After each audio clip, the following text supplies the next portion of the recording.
Salut, c'est William de Dr Excel. Aujourd'hui, on va parler de la formule moyenne.rang. Moyenne rang et à quoi elle sert dans Excel, cette formule un peu ésotérique, et comment on peut l'utiliser pour calculer des rangs.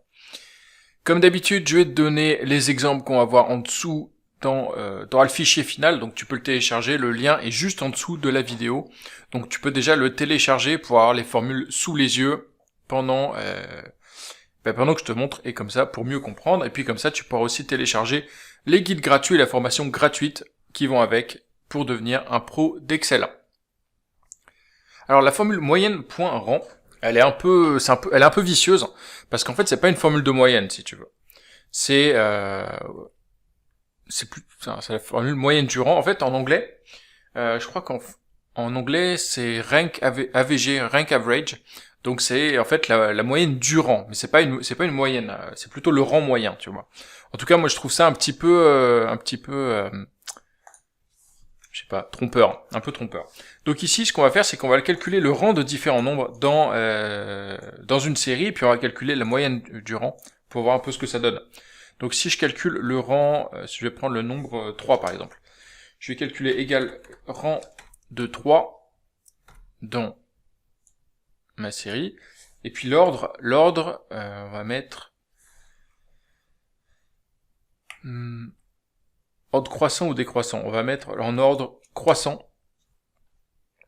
Donc ordre croissant, ça veut dire que, ordre croissant, je vais mettre 1 pour ordre croissant, ok. Donc ça veut dire que ordre croissant, ça veut dire que la première valeur c'est la plus petite, donc en fait c'est l'ordre vertical comme je suis. Et on va calculer la moyenne du rang, moyenne point rang, pareil, du nombre dans la plage, et l'ordre, pareil, on va mettre croissant. L'ordre, en fait, ça te sert, dans les deux formules, l'ordre des paramètres est assez similaire, et ordre croissant, c'est-à-dire que la plus petite valeur arrive en premier, donc là, le 1, c'est la première valeur, 2, c'est la première valeur, etc. Donc c'est en allant vers le bas dans ma série de nombres, et ordre décroissant, c'est-à-dire que la première valeur, c'est la plus élevée, donc ce serait l'ordre en remontant. Ok, donc jusqu'ici, c'est pareil, parce qu'en fait, j'ai toutes mes valeurs une seule fois. Maintenant, qu'est-ce qui se passe si j'ai 2 fois le 3, bah son rang, la première fois que je le trouve, c'est la troisième fois.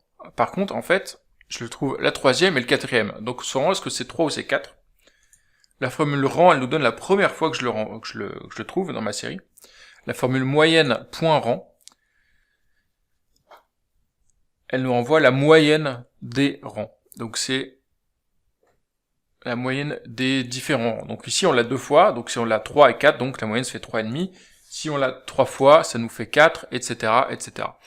Et pareil ici, si je mets le 8 et je le mets 2 fois, si je fais le rang du 8, bah le rang normal, c'est la 8e valeur. Par contre, la moyenne, ce serait 8,5. Donc ça nous rend le rang moyen auquel on le trouve, si on le trouve plusieurs fois dans la série. Voilà, donc la moyenne du rang, c'est une fonction qui sert à calculer, comme son nom l'indique, la moyenne du rang. Mais que moi je trouvais un petit peu trompeuse au départ. Je m'attendais à ce que ce soit la moyenne d'une série de nombres, et en fait c'est la moyenne du rang d'une valeur particulière. Voilà, je te laisse télécharger le fichier en dessous si tu veux tester l'exemple chez toi et voir comment tu peux l'adapter un peu à ton fichier, et puis voir comment tu vas l'utiliser. Le lien est juste sous la vidéo, donc tu peux télécharger sous la vidéo le fichier, la formation et les guides gratuits pour devenir un pro d'Excel. Et moi je te retrouve demain pour une nouvelle vidéo. Oublie pas de t'abonner pour la recevoir dès qu'elle est publiée. Allez, salut, ciao.